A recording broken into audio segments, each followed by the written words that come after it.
Yeah, it's a project that was initiated like a year and a half ago, I think. 2 years, I think. Yeah, and it's like young Jews and Muslims between like, I think the youngest are like 15, 16. Yeah. And then like around high school age here, plus minus. And then the project has like two sides. So on one side it's about the people in the project learning about one another's religion, and then also us going out together and like talking about it to either like all Danish, or all Muslim, and probably also all Jewish like classes. Or we also went to a church where it was before like the students before their confirmation, I think it's called, and like they were learning about religion, so we came out and gave our perspective.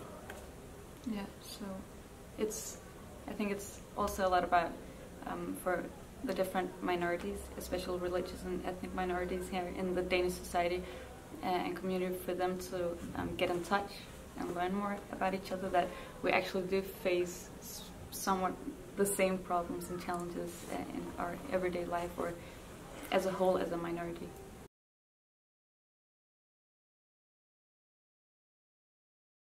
Then I think it might be a bit important to pinpoint at first that as a project we first of all represent ourselves. It's not like I'm a spokesperson for all Muslims or all Muslim women in Denmark whatsoever. I can only speak from my own experiences, but some challenges. Well, I think the greatest challenge that minorities face, especially like minorities affiliated with religion, is that Denmark is a very secular country, and when you have traditions or customs based on religion and they're important to you, a lot of Danes won't understand why the hell you do that. So the big one has been the circumcision debate. Like, it's something that's important to these minorities based on a religion, and therefore it just does not make sense for Danes. When I say Danes, I mean like culturally Christian, but not really religious Christian, not really affiliated with any religion.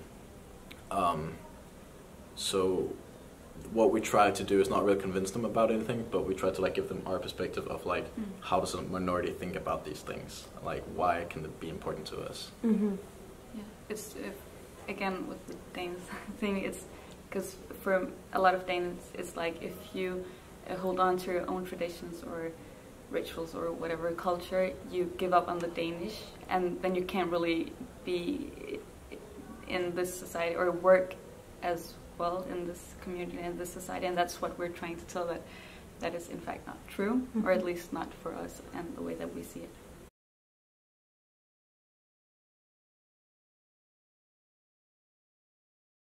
I'd say for Judaism, it's that you can have a very strong affiliation with Judaism and with Jewish culture without being religious.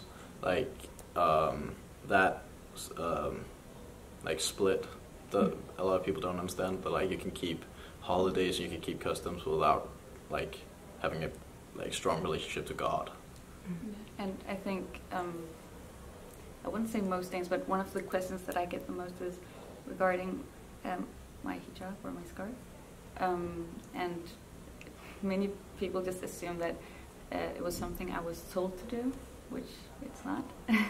And I think a lot of people are surprised to know, for instance, that in my case, and also in a lot of my family members who also wear the hijab, that their parents actually were against it, but we did it anyway, so that's a bit contradictory for them. So yeah, I think that's something that a lot of people are surprised about.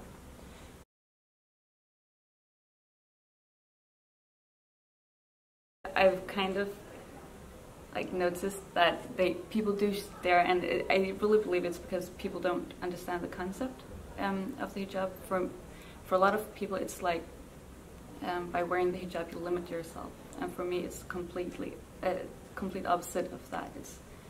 It's my, I don't know, freedom to wear, to choose to wear whatever I want, as much as people choose to wear as little as they want. I wear as much as I want. So yeah, and it's, of course, there are a lot of religious background information as why like we do believe in wearing the hijab, but yeah, I do believe that people don't really understand the whole concept of